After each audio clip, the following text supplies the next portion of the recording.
عشقہولک diary کی romantic کہانیوں میں آپ سب کا سواگت ہے۔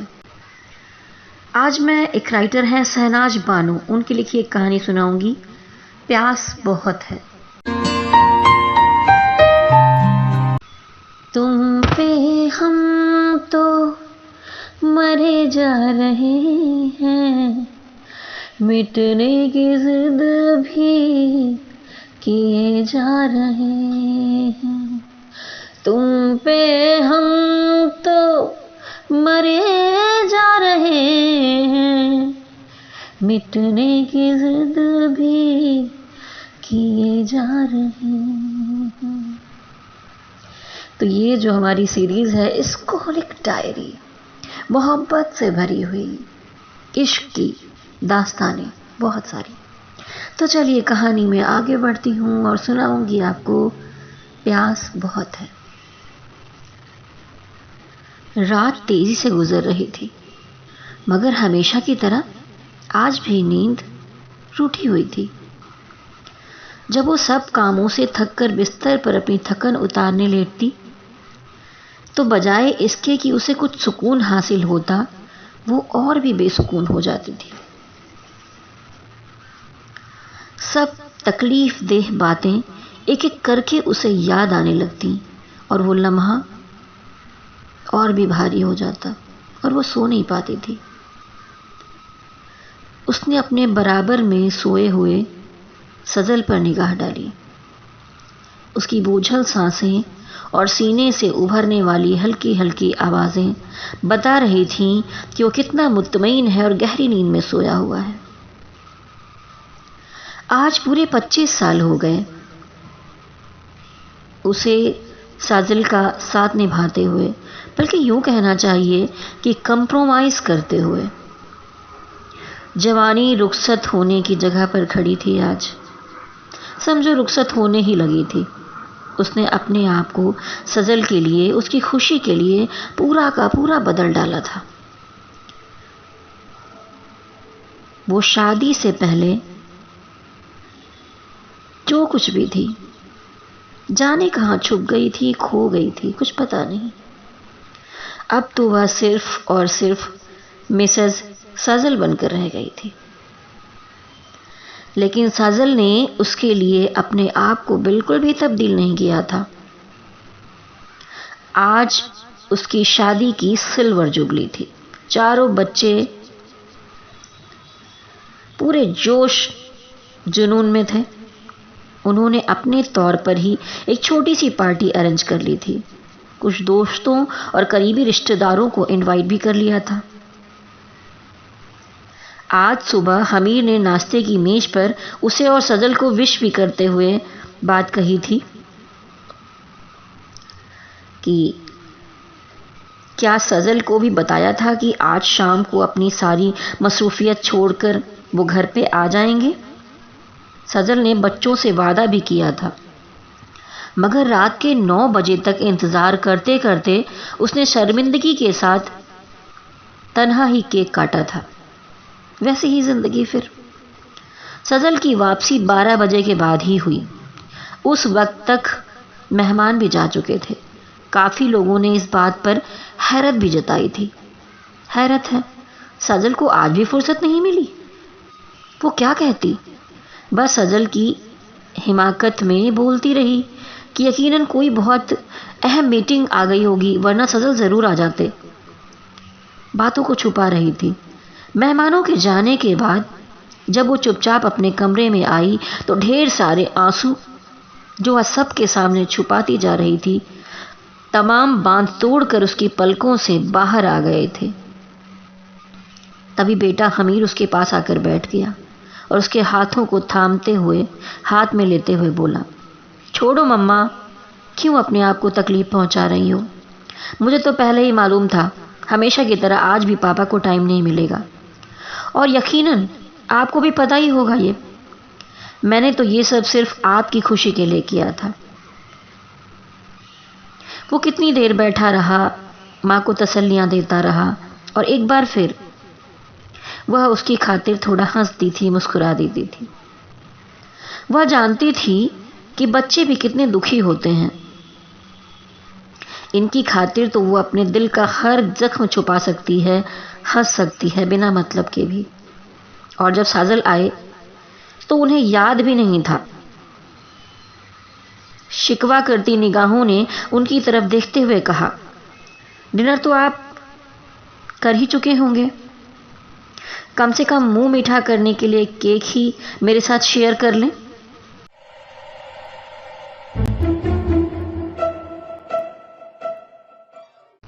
میں نے بھی ابھی تک کیک نہیں کھایا، پلیز تم کھا لو نا، میں تھک گیا ہوں، صرف سونا اور آرام کرنا چاہتا ہوں۔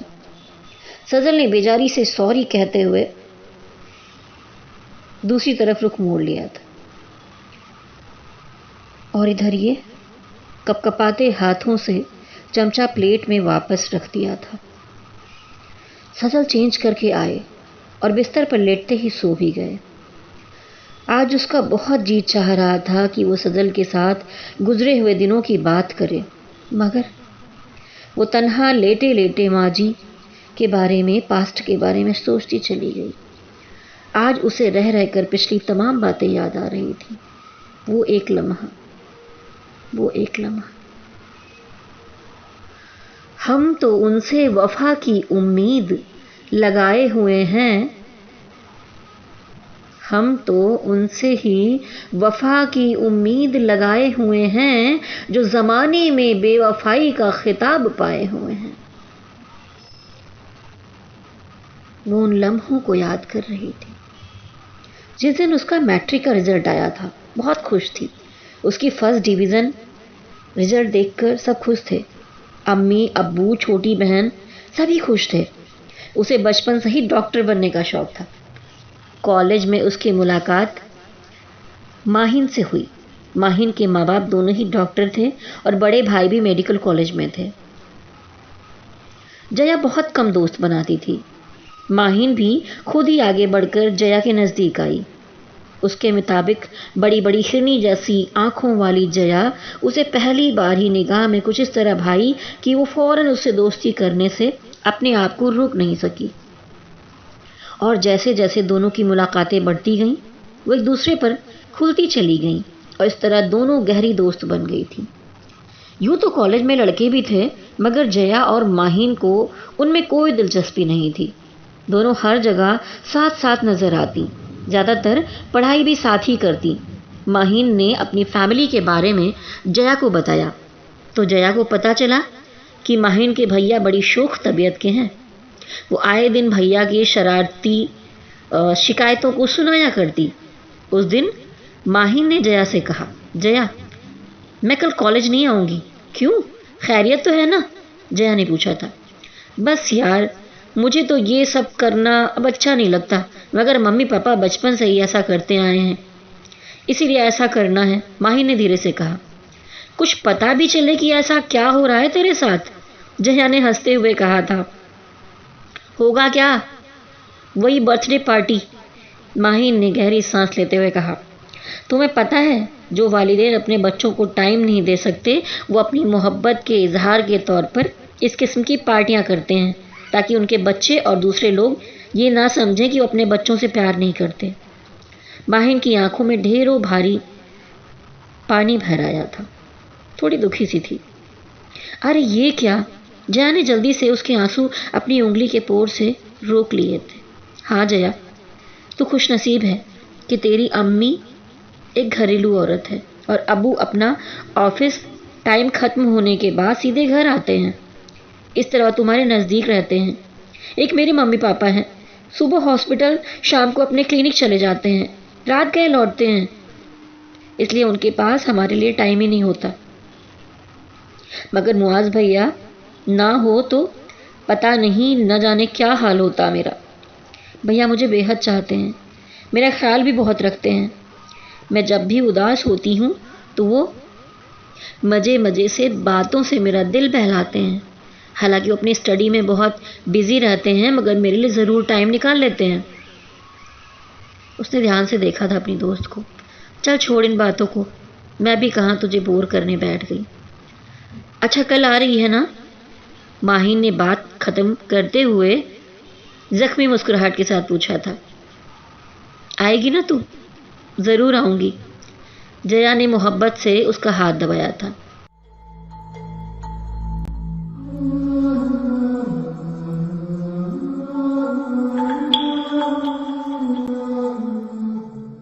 دوسرے دن اس نے ماہین کے گھر جانے کے لیے ممی سے اجازت مانگی۔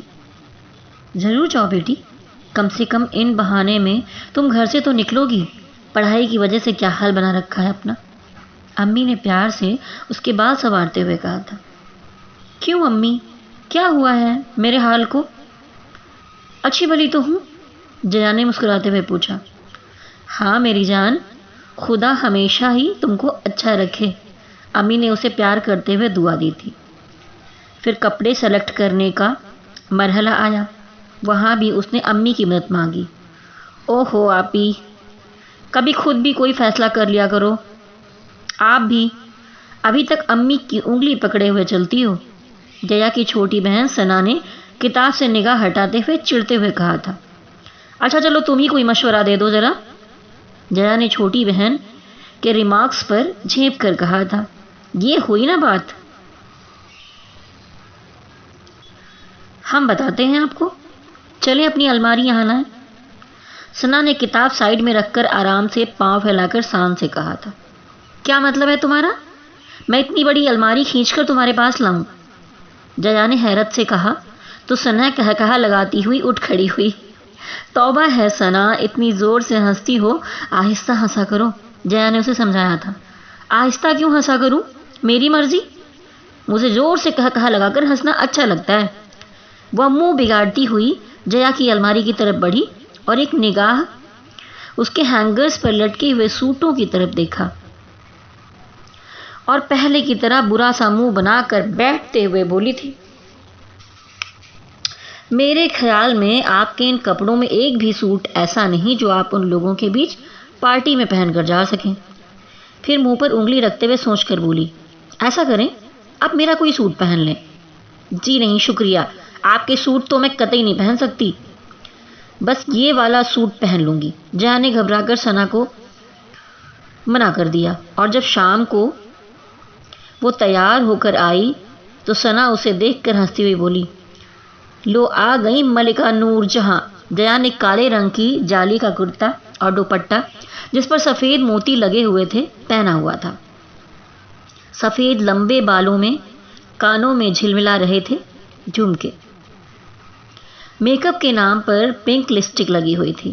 پیروں میں ہلکی پائل اور کالے رنگ کی کھلی چپل میں اس کے گورے گورے پاؤں نہایت ہی دلکش نظر آ رہے تھے۔ گھر سے نکلتے ہوئے اس نے ایک چادر اپنے اوپر لے لی تھی، کیونکہ اس طرح تیار ہو کر باہر جاتے ہوئے اسے بہت شرم محسوس ہو رہی تھی۔ جیا گیٹ پر ہی کھڑی تھی کہ اتنے میں سامنے سے کوئی آتا دکھائی دیا۔ اس نے اسے یوں دروازے پر کھڑا دیکھا تو اس کے قریب چلا آیا۔ آئیے اندر آئیے، اس نے مسکراتے ہوئے کہا۔ جی وہ ماہین؟ اس نے جھجکتے ہوئے پوچھا تھا۔ ہاں وہ اندر ہے، اور آپ؟ اس نے سوالیہ انداز میں اس کی طرف دیکھا۔ جیا میڈم، اس نے ایک بار پھر بڑی گہری نظروں سے اسے دیکھا تھا۔ میں معاذ ہوں، ماہین کا بھائی، اس نے اپنے بارے میں بتایا اور اسے اپنے ساتھ اندر لے جاتے ہوئے بولا۔ ماہین تو بڑی بے چینی سے آپ کا انتظار کر رہی تھی۔ اچھا؟ ماہین بہت سارے مہمانوں سے گھری ہوئی تھی۔ تبھی معاذ نے آواز دے کر اسے بتایا اور ماہین سب کچھ چھوڑ چھاڑ کر جیا کی طرف بھاگی چلی آئی۔ بڑا انتظار کروایا جیا جی؟ بچی، میں کب سے تیری راہ دیکھ رہی تھی۔ ماہین نے جھوٹی ناراضگی سے شکوہ کیا تھا۔ اب آ گئی ہوں نا، ناراضگی دور کر لو۔ جیا نے happy birthday to you کہتے ہوئے گفٹ دیا اور گلے سے لگا لیا۔ جا معاف کیا، کہتے ہوئے ماہین اس سے الگ ہوئی اور اپنے بھیا کی طرف اشارہ کرتے ہوئے بولی، جو بہت ہی شوق بھری نگاہوں سے جیا کی طرف دیکھے چلے جا رہے تھے۔ یہ جناب بھائی صاحب، ماہین نے شرارت سے معاذ کے آگے چٹکی بجائی تو وہ ماہین کی شرارتوں کو سمجھ کر جھیپ گئے۔ جناب یہ ہے جیا، جس کا ذکر کر کے میں آپ کے کان کھایا کرتی تھی اکثر۔ ماہین نے جیا کا ہاتھ تھام کر اس کا انٹروڈکشن کرایا۔ جواب میں معاذ نے مسکراتے ہوئے سر کو ہلکا سا جھکا کر اسے ویلکم کہا۔ جیا میرے بڑے بھائی ہیں، بھائی جان۔ ہاں، انہوں نے اپنا انٹروڈکشن کرایا تھا مجھے، جیا دھیرے سے بولی۔ اوہ مائی گاڈ، آپ لوگ خود ایک دوسرے کا انٹروڈکشن لے چکے ہیں اور میں یوں ہی بیوقوف بنتی جا رہی ہوں۔ بھیا آپ کو نا میں بعد میں پوچھوں گی، اس نے مکہ لہراتے ہوئے کہا۔ اتنے میں معاذ کو کسی نے آواز دی تھی۔ وہ ماہین کو انگوٹھا دکھاتے ہوئے چلا گیا۔ آؤ جیا، میں تمہیں اپنی امی سے پاپا سے ملواتی ہوں۔ اور پھر ماہین نے اسے سب سے ملوایا۔ تھوڑی ہی دیر میں سالگرہ کیک کاٹا گیا اور پھر کھانے کا دور شروع ہو گیا تھا۔ جیا بار بار گھڑی کی طرف دیکھ کر پریشان ہو رہی تھی۔ کیا ہے جیا، یہ تم بار بار گھڑی دیکھ کر میرا موڈ خراب مت کرو، ماہین نے چڑھ کر کہا تھا۔ کافی دیر ہو چکی ہے، امی پریشان ہو رہی ہوں گی، جیا بولی تھی۔ پریشان مت ہو جیا، مہمان چلے جائیں پھر میں تمہیں خود چھوڑنے جاؤں گی، اب تو خوش؟ ماہین نے اسے تسلی دیتے ہوئے کہا۔ اچھا میں امی کو فون تو کر لوں؟ ہاں یہ ٹھیک رہے گا، بلکہ میں خود آنٹی سے بات کر لیتی ہوں، ماہین نے کہا اور اسے فون تک لے آئی۔ امی سے بات کر لینے کے بعد جیا کی گھبراہٹ تھوڑی دور ہو گئی تھی اور رات 11 بجے کے بعد ماہین اور معاذ کے ساتھ جیا گھر آئی۔ گاڑی سے اترتے ہوئے معاذ نے اسے آہستہ سے آواز دی، جیا جیا، اور جیا کے بڑھتے ہوئے قدم ایک دم سے رک گئے تھے۔ جی؟ اس نے گردن موڑ کر اس کی طرف سوالیہ نظروں سے دیکھا۔ آپ کے آنے کا بہت بہت شکریہ، معاذ نے اسے گہری اور شوق بھری نظروں سے دیکھتے ہوئے کہا تو وہ دھیرے سے مسکرا کر آگے بڑھ گئی۔ دونوں اندر پہنچی تو امی جاگ رہی تھیں۔ تم آ گئی بیٹی، انہوں نے تیزی سے اس کی طرف بڑھتے ہوئے کہا۔ لیجیے آنٹی، جیا کو میں خود ہی چھوڑنے آئی ہوں، یہ بہت گھبرا رہی تھی اور مجھے معلوم تھا آپ بھی اس کے لیے بہت پریشان ہو رہی ہوں گی، تو اسی لیے میں ہی چھوڑنے آ گئی۔ ہاں بیٹا پریشان تو ہو رہی تھی، ماہین نے کہا۔ نہیں آپ کو پریشان ہونے کی ضرورت نہیں ہے، میرے ساتھ تھی۔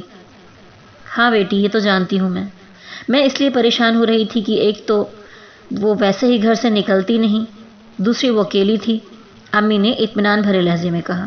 اچھا آنٹی اجازت دیں، بھیا باہر انتظار کر رہے ہیں، ماہین نے اٹھتے ہوئے کہا۔ سوری ماہین، میں اس وقت تم سے بیٹھنے کے لیے قطعی نہیں کہوں گی کیونکہ رات کافی ہو گئی ہے، جیا نے کہا۔ تو وہ ہنستے ہوئے بولی، ارادہ تو تھا بیٹھنے کا مگر جب تم ہی جانے کو بول رہی ہو تو پھر مجبوری ہے، چلی جاتی ہوں۔